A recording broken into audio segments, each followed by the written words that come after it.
Curious minds Indian harvester का nest यहाँ पर है और उसी के साथ उसी के पास में यहाँ पर एक जो कवर्ड टनल है। डिहाइड्रेशन से बचने के लिए भी ये जो मड टनल है इसका इस्तेमाल ये करते हैं। शेल्टर ट्यूब हम इसको बोल सकते हैं। एक कवर्ड टनल जो ये फोरेजिंग के लिए इस्तेमाल करते हैं विदाउट एक्सपोजिंग देमसेल्व्स, क्योंकि बहुत सारे जैसा कि मैंने कहा प्रेडेटर्स होते हैं जिसका इस्तेमाल टर्माइट्स यूजुअली करते हैं फोरेज करने के लिए अबाव ग्राउंड में, क्योंकि इनको सबसे ज्यादा खतरा जो होता है टर्माइट्स को वो चींटियों से होता है। चींटियां इनको अटैक करती है। चींटियों के पास स्ट्रॉन्ग मैंडिबल्स होते हैं जिससे ये इनको लिफ्ट करके पिक करके लेके जाती है अपने नेस्ट में, और ऐसा हमने होता हुए देखा भी है कई बार। आज हम टर्माइट्स को देखने वाले हैं। टर्माइट्स इसलिए मैं आपको इस सीजन में दिखा रहा हूँ क्योंकि मॉनसून की शुरुआत होने वाली है और पहली बारिश के साथ ही आपको जो है विंग्ड या रिप्रोडक्टिव जो एडल्ट्स होते हैं, रिप्रोडक्टिव जो कोई किंग्स और क्वींस होते हैं, विंग टर्माइट्स वो देखने मिलने वाले हैं हजारों की संख्या में। पहली बारिश के साथ ही ये ग्राउंड के बाहर निकलते हैं और हवा में उड़ते हैं। इनका बहुत बड़ा इम्पोर्टेंस होता है इकोलॉजी में और हमारे जो हेल्दी इकोसिस्टम है उनमें। टर्माइट्स वुड को ब्रेक डाउन करते जैसा कि हम जानते हैं, और सेलुलोज को यानी जो वुड को ब्रेक डाउन करना वो इतना ज़्यादा आसान नहीं होता है। तो टर्माइट्स में इनके गट्स में जो है वो कुछ ऐसे सिम्बायोटिक माइक्रो ऑर्गेनिजम्स होते हैं, एंजाइम्स होते हैं जिसके कारण ये ऐसा कर पाते हैं, और इससे जो वुड जो डिकेइंग सड़ रहा वुड होता है उसका ब्रेक डाउन प्रोसेस तेजी से हो पाता है, और इसी से टर्माइट्स जो है वो न्यूट्रिएंट्स को डेड वुड में से वापस सॉइल में रिसाइकल कर पाते हैं। तो न्यूट्रिएंट की रिसाइकलिंग में एक हेल्दी फॉरेस्ट में इकोसिस्टम में टर्माइट्स का होना बहुत ज़्यादा आवश्यक है। आपने देखा होगा फॉरेस्ट में, वाइल्ड लाइफ सेंचुरीज में जो प्रिस्टीन जंगल होते हैं वहाँ पर आपको बड़े बड़े टर्माइट माउंट्स देखने मिलते हैं। कुछ मैक्रो टर्मिटिने जो है वो माउंट्स बिल्ड करते हैं, लेकिन कुछ नहीं भी करते हैं। यहाँ पर जो हम जीनस देख रहे हैं मैं आपको बता दूं, ये ओडोंटोटर्मेस नाम का जीनस है। इसको कॉमनली फंगस ग्रोइंग टर्माइट भी कहा जाता है। एक जीनस फैमिली टर्माइटिडे के है अंदर आता है, जो कि हमारे देश का एक नेटिव, ओल्ड वर्ल्ड का नेटिव जीनस है। ओडोंटोटर्मेस जीनस ही वो जीनस है जो भारत में कॉमनली पाया जाता है। दूसरी कई सारी स्पीसीज है इस जीनस के अंदर, तकरीबन 2-3 स्पीसीज कॉमनली पाई जाती है ओडोंटोटर्मेस जीनस की। इसके अलावा भी कई सारे जीनस के टर्माइट्स भारत में पाए जाते हैं, लेकिन ये सबसे कॉमन है। और ये वो बड़े बड़े माउंट जो होते हैं वो टर्माइट हिल्स जिनको बोलते हैं, ये बिल्ड करते हैं। और इनको आप देखोगे कि ये ऐसे जब फोरेज करने के लिए अबाव ग्राउंड फोरेज करना इजी नहीं होता है, क्योंकि बहुत सारे प्रेडेटर्स होते हैं। टर्माइट्स बहुत सारे जीवों के लिए खाना है। हमारे जंगलों में हम जानते हैं स्लॉथ बेयर्स जो है उनका एक पसंदीदा खाना है टर्माइट्स। कई सारे बर्ड्स है, चींटियां है। तो ऐसे बहुत सारे खतरे होते हैं जिनके कारण आप देख रहे हो यहाँ पर एक टनल, मड टनल इन्होंने बनाया है, जिसके अंदर शेल्टर लेकर के, जिसके प्रोटेक्शन में ये मूव करते हैं एक डेड वुड की ओर, जिससे ये खाने तक पहुंच सकते हैं। तो फोरेजिंग के लिए हमेशा आप देखोगे कि ऐसे मड शेल्टर्स का ये इस्तेमाल करते हैं।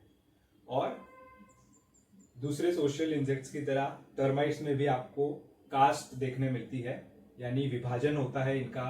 जो सोशल स्ट्रक्चर है, हायरार्की है, वो इसमें डिवीजन आपको देखने मिलता है। यानी आपको वर्कर्स देखने मिलेंगे, सोल्जर्स देखने मिलेंगे, रिप्रोडक्टिव किंग्स, क्वीन, एक बड़ी टर्माइट क्वीन होती है, कई बार बहुत सारी क्वींस हो सकती है। तो ऐसे इनके कास्ट में ये डिवाइडेड होता है, जैसे चींटियों में भी हमको देखने मिलता है। तो अगर शुरुआत हम कास्ट से करें टर्माइट्स की, तो टर्माइट्स जो है अनलाइक मोस्ट सोशल इंसेक्ट्स, इसमें आपको स्टेराइल फीमेल्स, टर्माइट्स एक टर्माइट कॉलोनी में मेल भी हो सकते हैं, फीमेल भी हो सकते हैं। और इसमें डिवीजन होता है बहुत लेटर स्टेज में कि कौन सा जो है वो वर्कर पाथवे चूज करता है या फिर सोल्जर पाथवे, कौन सा रिप्रोडक्टिव एलिड्स बनते हैं, fly out of the nest जब पहली बारिश होती है। कुछ समर्स में भी आपको नप्चुअल फ्लाइट्स देखने मिलती है।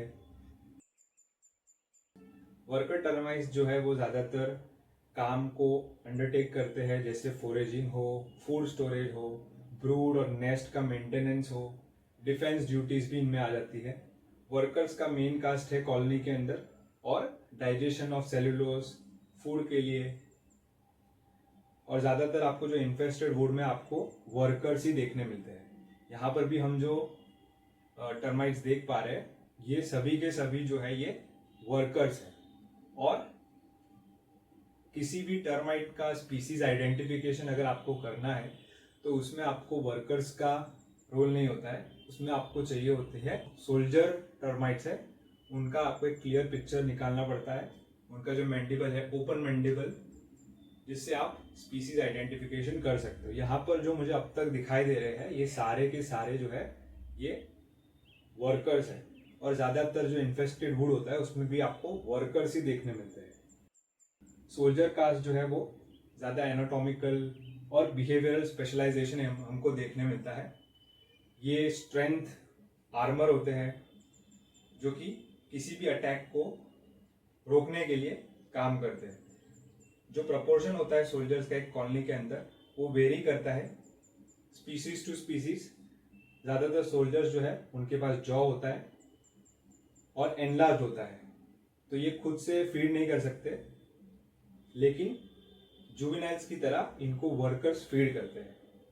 तो इस प्रकार से आप देखोगे कि जो स्पेशलाइजेशन है सोल्जर कास्ट का, एक डिफेंस का काम उनका होता है अगेंस्ट जो इनका प्राइमरी प्रेडेटर है एंड्स। एंड्स जो है वो सबसे बड़ा single biggest threat to termite mounds और टर्माइट नेस्ट होता है। सोल्जर टर्माइट्स इनके पास आर्म्ड और एनलार्ज्ड सर होते हैं, पावरफुल जॉ होते हैं, जिससे ये लिमिटेड डिफेंस कर सकते हैं और थोड़ा डिले कर सकते हैं एक एंड अटैक को, क्योंकि एंड ज़्यादा एजाइल और ज़्यादा उनमें फंक्शनिंग आईसाइट होती है, ऑर्केस्ट्रेटेड अटैक कर सकते हैं। तो चींटियों का तो मुकाबला वैसे टर्माइट्स कर नहीं पाते हैं, बट अटैक को डिले कर सकते हैं। ये काम होता है सोल्जर टर्माइट्स का। इस प्रकार से मैं आपको ये दर्शाने की कोशिश कर रहा हूँ कि टर्माइट्स में कास्ट होते हैं, डिवीजन ऑफ लेबर होता है, कुछ वर्कर्स होते हैं, कुछ सोल्जर्स होते हैं। ज़्यादातर जो आपको देखने मिलते हैं वो वर्कर्स होते हैं। स्पीसीज आइडेंटिफिकेशन के लिए आपको एक सोल्जर का open mandible clear cut photo चाहिए होता है, ताकि आप स्पीसीज लेवल पर आइडेंटिफिकेशन कर सको। अब मैं आपको बता दूं कि भारत में जो एक कॉमन जीनस है ओडोंटोटर्मस, मोस्ट लाइकली हम उसी जीनस को यहाँ पर देख रहे हैं। इसी के साथ अगर क्लासिफिकेशन पर भी आए तो टर्माइट्स जो है ये इंसेक्ट्स है, और इनका एक ऑर्डर है जो ये शेयर करते हैं कॉकरोचेस के साथ। जी हाँ, कॉकरोचेस और टर्माइट्स जो है ये रिलेटिव्स है और एक ही ऑर्डर के अंदर आते हैं जिसका नाम है ब्लैटोडिया। ब्लैटोडिया ऑर्डर में ये आते हैं। टर्माइट्स की फैमिली है टर्माइटिडे, जिसको हायर टर्माइट्स भी कहा जाता है, और हम जो यहाँ पर सब फैमिली देख रहे हैं वो है मैक्रोटर्मिटिने। आज के वीडियो में हमने टर्माइट्स को देखा, सारे के सारे ये वर्कर्स थे। टर्माइट्स बहुत ज़्यादा फैसिनेटिंग होते हैं। ये पेस्ट भी बन जाते हैं जब अगर आपका खासतौर पर वुडन फर्नीचर हो, वुडन हाउस हो, तो ये बहुत ज़्यादा नुकसान भी कर सकते हैं। आगे मैं और भी टर्माइट स्पीसीज को आपके सामने लाऊंगा। टर्माइट माउंट्स को हम देखेंगे, विंग टर्माइट्स को भी मैं आपको जल्दी दिखाऊंगा, क्योंकि मॉनसून की शुरुआत होने वाली है। कमेंट में मुझे ज़रूर बताइएगा आप क्या सोचते हो टर्माइट्स के बारे में। इनका जो इम्पोर्टेंस है, रोल है इकोसिस्टम में, वो बहुत ज़्यादा ज़रूरी है।